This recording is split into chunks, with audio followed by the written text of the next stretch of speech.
Since Module 1, we create a research project talking about how student athletes get affected, the pros and cons, and all the things that surround student athletes. After all the methods that we apply and the instruments that we use, we get the results.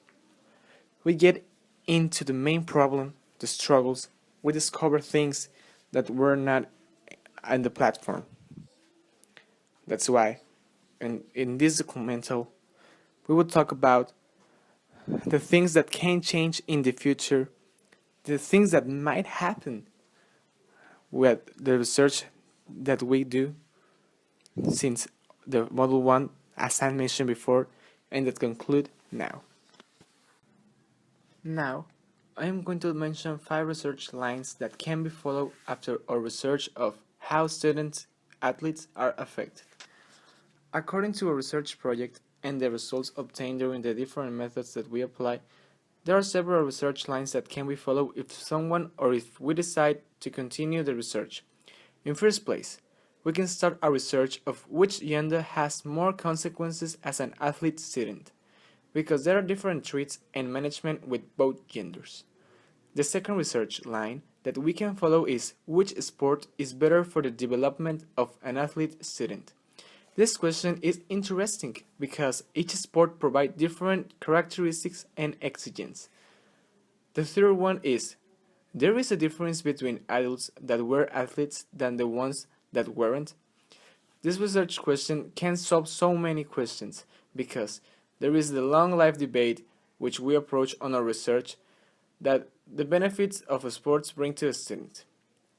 The fourth research that should be done is what happened to student athletes that go pro and after they finish their career but don't have the sufficient studies.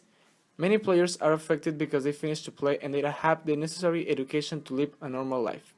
Last but not least, the fifth research question is, how do former athlete students apply the acquired abilities on daily life?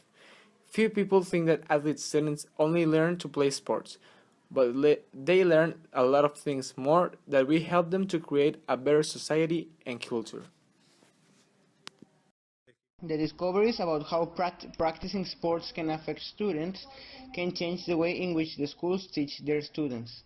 As many of studies about this topic say, the students that practice sports have better grades and they develop important abilities for the professional life, such as teamwork, discipline, and, and many of them. Also, that's why the schools should make mandatory the practice of any sport to the students.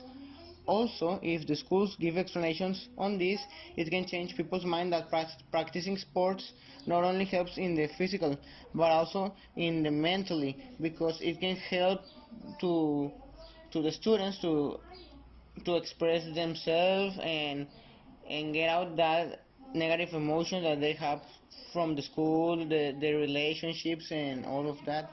And this can change the way the parents think about sports, because many parents think that practicing sports is unnecessary and even that is wasting their children's time.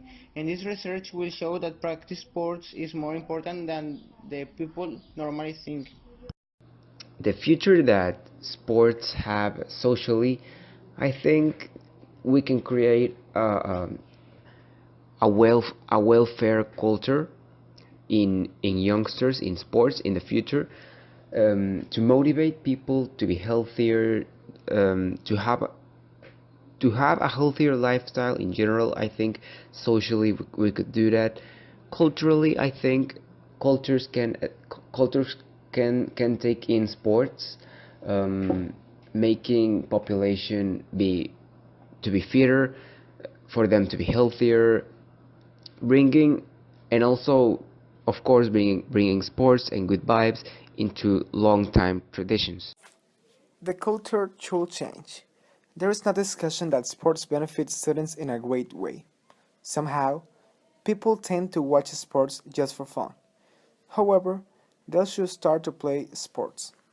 Mexico is one of the countries that have more obesity and youngsters without study, abusing drugs and working on clandestine places.